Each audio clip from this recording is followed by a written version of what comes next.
Well, good evening. It's great to be here. And the last time I was meant to be here, we got hit with a storm. And because we're all softies, we decided to cancel it instead and watch Coronation Street.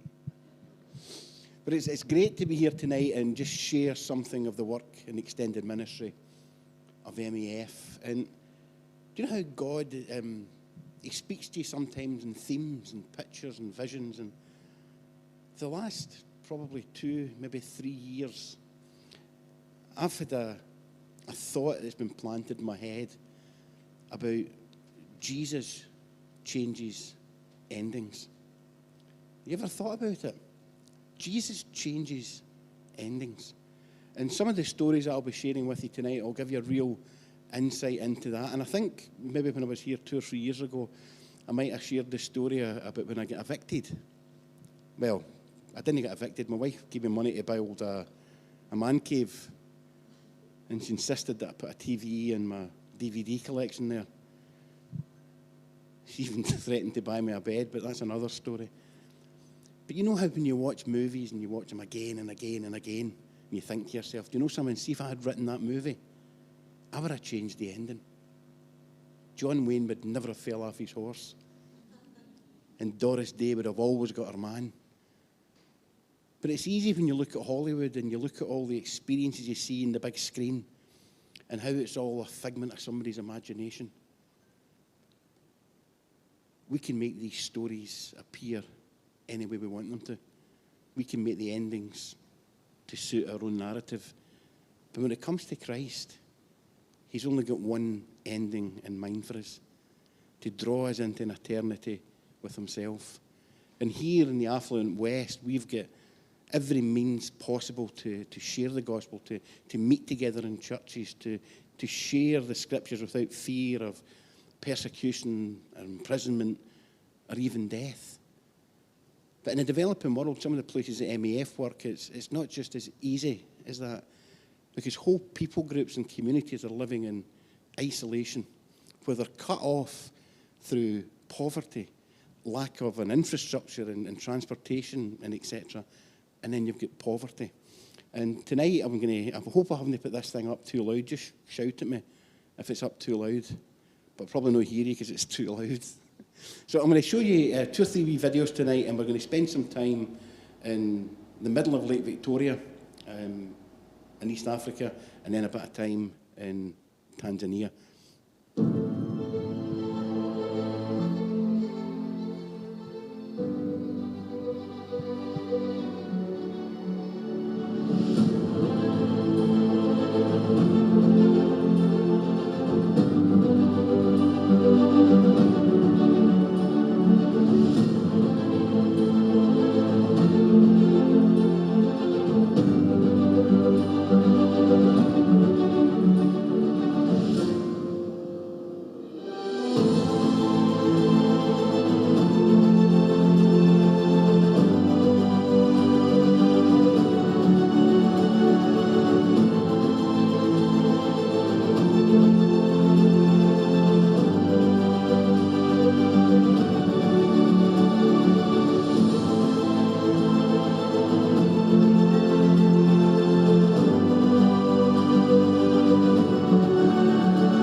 Now the kind of COVID virus is getting behind us and we're all getting ready to book summer holidays and excited about visiting the airports again.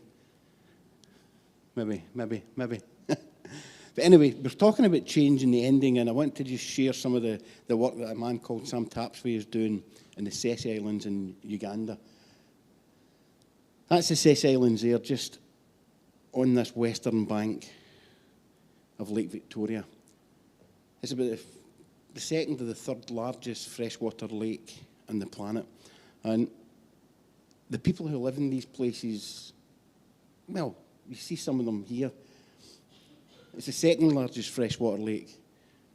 84 islands with just over 63,000 people. And you can imagine it's a kind of hand-to-mouth existence for them, where English is not the first language, but Baru is, or Bantu is. And that means that communications is not as easy as it could be. And a lot of the films that we share with the people groups there have to be dubbed or translated into Bantu. Almost the whole of the Ugandan people are living in poverty. Just a few at the top % are above poverty. And the population is a wee bit smaller than Scotland, but 1 million smaller than Scotland, with 60% of them living in less than it costs to buy a cup of coffee. It really puts things into some sort of context when you talk about buying a coffee and the average life expectancy is 59. They must save a fortune in bus passes when the people don't get to that age. But that's the reality, 59. And it's not that long ago that the average life expectancy here in the UK was round about that as well, at the turn of the century, because of lack of access to clean, fresh drinking water, sanitation, access to doctors and dentists and all that thing that we now have and somewhat take it for granted. This is for Sam here, visiting the Sessi Islands. We're flying Sam Tapsway, who is with Jesus Film Ministry. We're flying him and his team to Bukasa, and then from there we'll get on a little boat to another island for a Christmas celebration. So there's a lot of smaller churches, and he will bring them together for a Christmas celebration today. So we're really excited to see what's happening.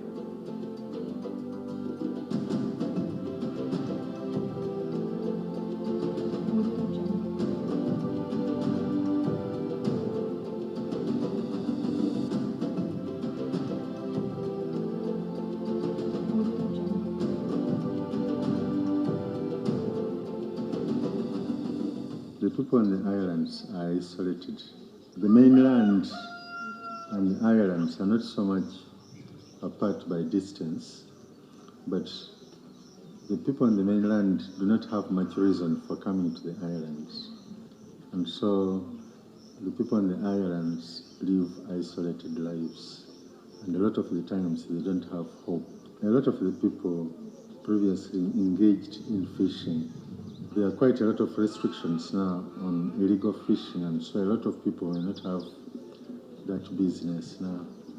But most of the people are fishermen, so they live in fishing villages, and they live cramped, and so they stay awake in the night and have a bit of rest during the day. And these people live in a kind of disadvantage because they have low income.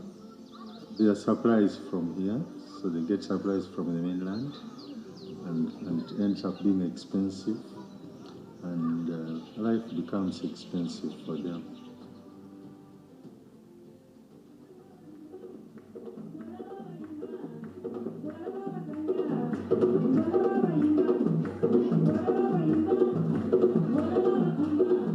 We had different churches presenting songs with drums and dancing. Then we had times of praise and worship and sharing from the Bible, praying for people, and eating together, quite a bit of eating, and also a birthday cake for Jesus.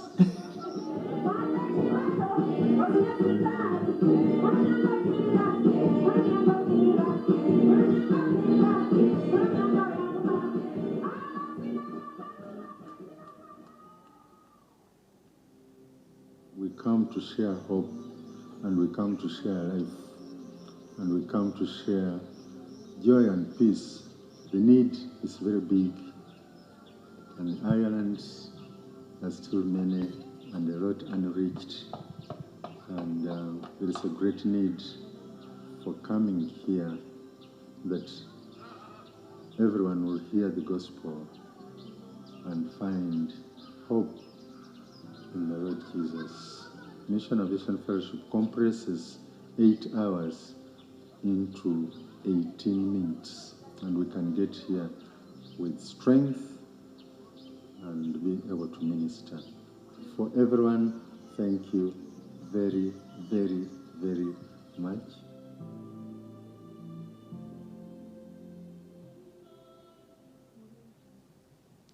It's a lovely story, that, isn't it? And I know that we're just approaching Easter, but this was Christmas. And I was quite taken by the simplicity of their understanding of Christ. That when it comes to Christmas, well, if this is the birth of Jesus, then we need to have a birthday cake. Now, I'm all for cake at any time of the year, as you can probably see. Although Sam was taken to the islands in about 18 to 20 minutes, rather than 8 hours by road and boat, there's only one island got a runway suitable to take the aeroplane. So once he gets there, he's got to travel between the various islands using these tiny little fishing boats. And this is really their harvest, these little small fish, where they dry them and then they sell them in the mainland. And they sell huge quantities of them, but they don't get very much from them, for them. So it's a hand-to-mouth existence. But eating together is a real sense of community. They all come together, they all eat the same food, they all share with what they've got so that nobody goes without. It's a wonderful expression of how community and society works in that part of the world. And as Sam has been working there for over kind of 10 years now, the amount of churches that's been planted in these small communities is so encouraging. Not huge churches, but small churches where they meet locally. And the Christmas celebration, Sam was bringing all these churches together. And as he did that, they brought in a lot of people who were unchurched, folks who had never heard the gospel. And through that expression of his love for the people, he's been able to express the love of God to the people. And they've responded by accepting Christ as their own Lord and Saviour. And it's all about changing the ending, and that often begins by changing the atmosphere. It's about empowerment, allowing people to express their love for Christ without the imposition of rules, regulations, and legalism. And the expression of love that the people have is absolutely incredible. There's no... They're not slow in coming forward in their expression of love and appreciation of who Christ is.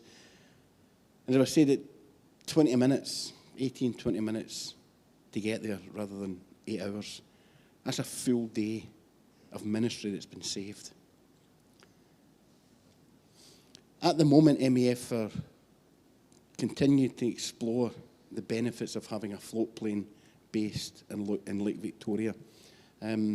It's an expensive thing to get a float plane, but we need to make sure if we're putting one there, then it becomes a resource that is used extensively. So it wouldn't just be serving the people of the Sessi Islands, but it would give us access to the entire Lake Victoria population, right around it, right across to Kenya and Tanzania as well.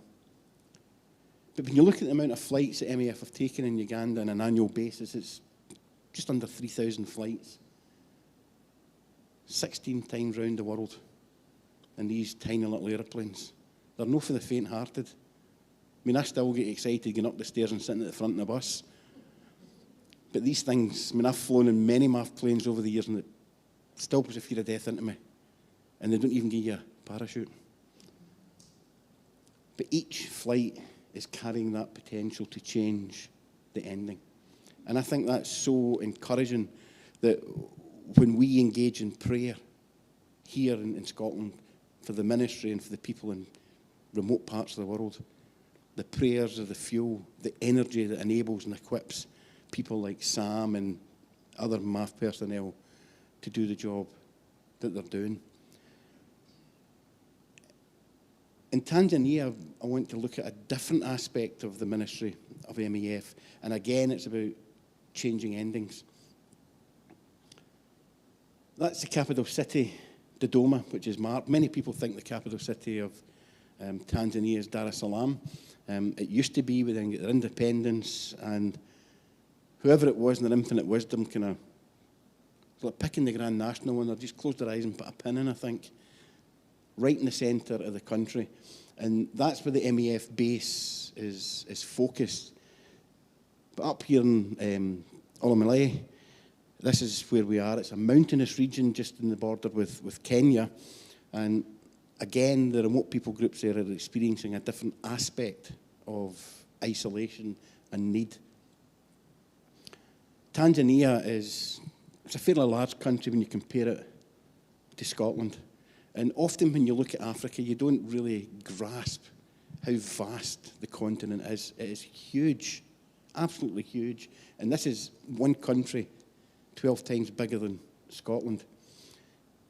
Unlike Uganda, we look at the population and it's 38 million as against kind of 4.5 million. But the access to education and healthcare outside the two big cities is extremely limited.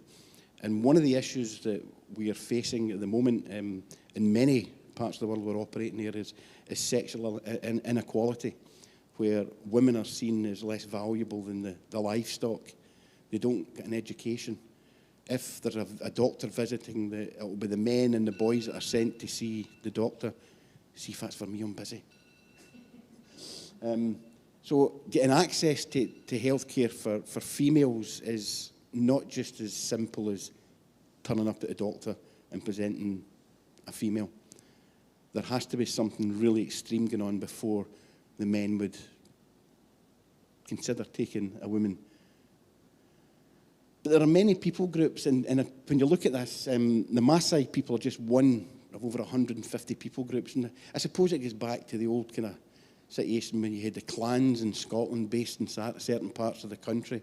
So it is in Tanzania. Even within the Maasai, there are subgroups. But when you look at getting around Tanzania, with 68 million people and the scale of it, it's only got 2% of the paved roads that we'll have here in the UK. And I know that me in particular, I'm forever complaining about the potholes. I mean, I phoned the council the other day and said I'd hit a pothole. He says, where is it? I said, I don't know, I can't see the sky from where I am. It was, I mean, you look down and it goes on forever. But even with the potholes in the road, we're in a far better condition than the folks in Tanzania. But as I said, the women are treated not particularly nice, and often they're married off very, very young, and they're having their first child before, 1 in 3 before the age of 18. But when you start looking at that, it can be kids as young as 13, 14, 15 that are having children. Infant mortality is another huge issue. And you think, well, 1 in 45 is a risk of dying in childbirth, and you think, 1 in 45, it's a huge number. It's 153 times higher than it is here in the UK. But the good thing is, now that we've got these medical safaris and many clinics being established in rural communities and little medical hubs, infant mortality is not the issue that it once was. Because women are getting access to gynecologists, they're getting access to caesareans, they're getting access to healthcare specialists who can navigate the women through these difficult and challenging times. And that's what we're going to be looking at just in a moment or two. But 1 in 23 still die of preventable causes. And it's these preventable causes that the starting point is educating people, allowing them to understand what the signs are when things begin to go a bit wrong. This wee video I'm going to show you is a little video with a woman called Anna. Well, the woman's not called Anna, the baby is. It's a lovely story.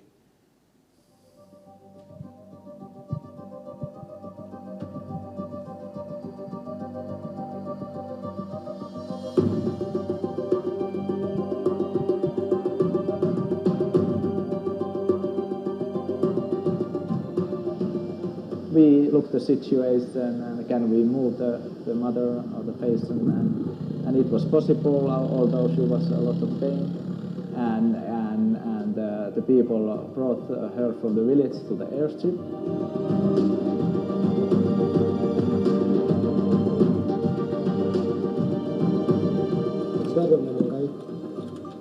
Papa kiligia sedang karena iya sedang karajanya kakaknya. Pada lata moyeni ke bisini nangkai kinono villa pada nebo ni villa iko ni lahit villa shunya la pada sidai keseriani.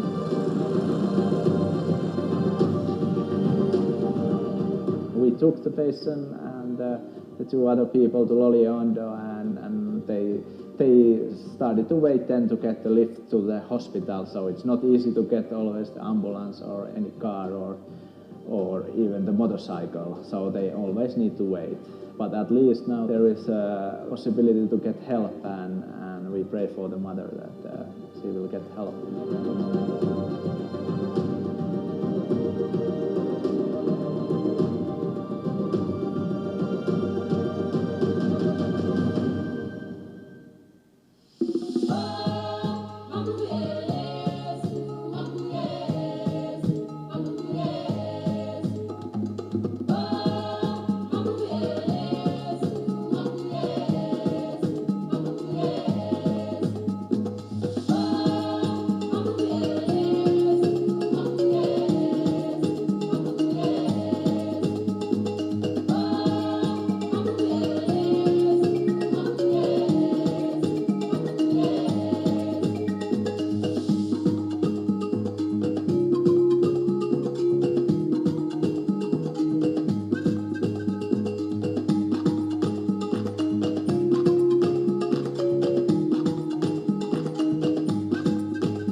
It's great even just to share one story where you see a wonderful happy ending, isn't it? But when you consider that this woman had been carted down the side of a mountain, flown in an aeroplane as close to the hospital as they can get, and there wasn't a car and there wasn't an ambulance, there was a Harley Davidson, and after being 40 hours in labour, I'm quite sure that maybe hurried things along a wee bit for her. But prayer is central to everything the MAF does. The pilot prays for the passenger before he ever takes to the air. They pray and give thanks every time they land. And in circumstances like this, the local pastor from the village came and prayed for the mother beforehand. The power of prayer can never be understated nor taken for granted. And when you see these tiny little airplanes flying the places that they fly, it's just an incredible privilege to be in a situation where you see people's lives touched, transformed, and endings changed. And with Jacob and the mother and the baby Anna there, it's just such an encouragement to know that these stories are being replicated day and daily all over the developing world. And when you look at some of the odds that have been changed in these circumstances, because MAF can get access to these remote bush strips, it gives people hope for today and hope for tomorrow. And one of the Haydham's medical safaris that we carry out each week, between 1,300 and 1,700 patients are seen each week. Now, I don't know about you, trying to get an appointment at my doctor's an absolute nightmare. But could you imagine turning up and there's 1,699 people in front of you? You might be tempted to just say, I'll come back next week. We're now looking to open up some new runways so that we can get even greater access to these remote communities. And the locations are chosen where the greatest impact can be felt. And it would be great to be able to get into all the areas but we need to start where we can make the greatest impact first and then work our way back from there. So medical safaris, a huge part of what it is that we're doing. Well baby clinics, evangelistic missions, medivacs, medical evacuations, just as we've seen there with the mother and child. And that list goes on and on and on.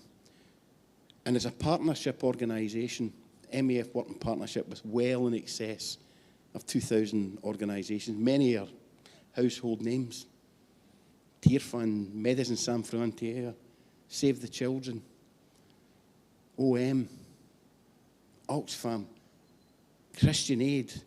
It's all about working together, because if we don't work together, then something will fall through the cracks and something will get missed.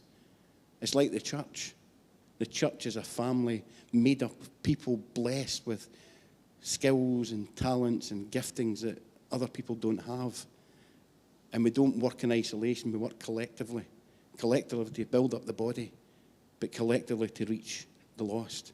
And that's why it's so vitally important. And I know that you hear about the likes of Gordon Ramsay, and he's always bleating on about the F word. Well, we bleat on about the F word as well, but our F word's fellowship. The working together of like-minded individuals. And that's why we come and give talks and presentations about our work. We want people to be part of that fellowship, to pray with us in many different ways through the sharing of information. And Philippians 1, 4 and 5, tremendous verses. In all my prayers for all of you, I always pray with joy because of your partnership in the gospel from the first day until now. We can't cover all the bases any more than you can cover all the bases. And that's why the fellowship, the working together is so, so vitally important. So what now? Well, I've got some boarding cards in my bag somewhere. If you would like to journey with MAF, come and speak to me and I'll give you some information away with you.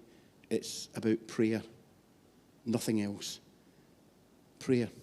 Prayer is a fuel that enables and maintains MAF to do what it is that we do.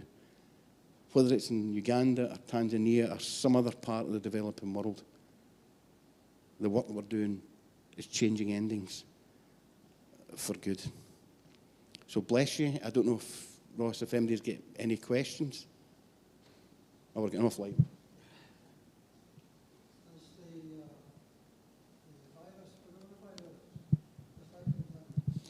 Yes, the COVID-19 brought an added pressure to the Ministry of MEF, because on top of all the stuff that we were doing, we were then asked by the United Nations and the governments of the countries that we're operating in to distribute PPE, ventilators, and take in additional doctors and healthcare operatives.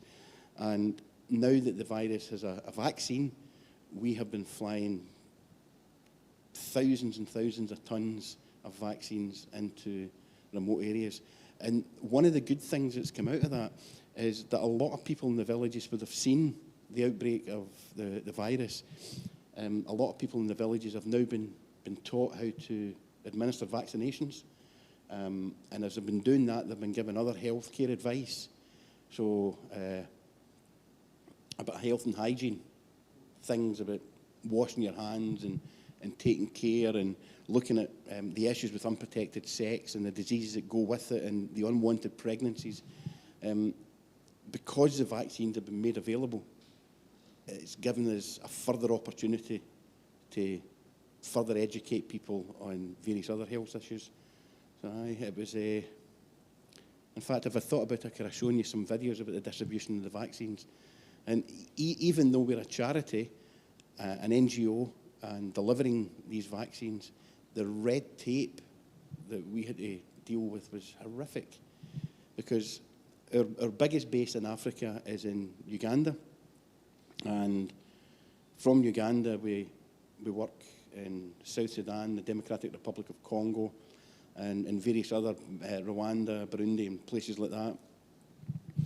When the vaccines arrived in Uganda, they came in these boxes about the size of the communion table, and they were like big cool boxes to keep them at a particular temperature. And then it was worked out where they were all going. The problems that we had getting into the Democratic Republic of Congo was horrific. Everybody and their brother was looking for a backhander, a bribe. And that was the government officials whose people we were trying to save. So there's corruption, and it doesn't matter where you are in the world, there's always somebody looking to make a quick buck, looking for a particular angle. But anyway, suffice to say that the vaccines are delivered, and we're continuing to deliver them all over the place at the moment. So, yeah. I don't know, does anybody else have anything? I thought some of these trolley dollies at the front might have asked how do we train to be a pilot. And we could get John Cameron, he would make a wonderful baggage handler. Andy, it must be 20 years ago now, they had a special exercise in Scotland. That's right. And they ended up purchasing a plane. We did. The Calad... That plane is no longer. Oh, of course it is. The Caledonian Connection. That was a 208B Grand Caravan, and we bought it second hand from DHL in America. And in 2003, when we purchased it, it cost us 1.6 million. 2003, so you can imagine. But aeroplanes don't depreciate the way that road vehicles do, because they are maintained meticulously to the highest possible standards. You've got 50-hour checks, 150, 250, 500-hour checks, 1,000-hour checks.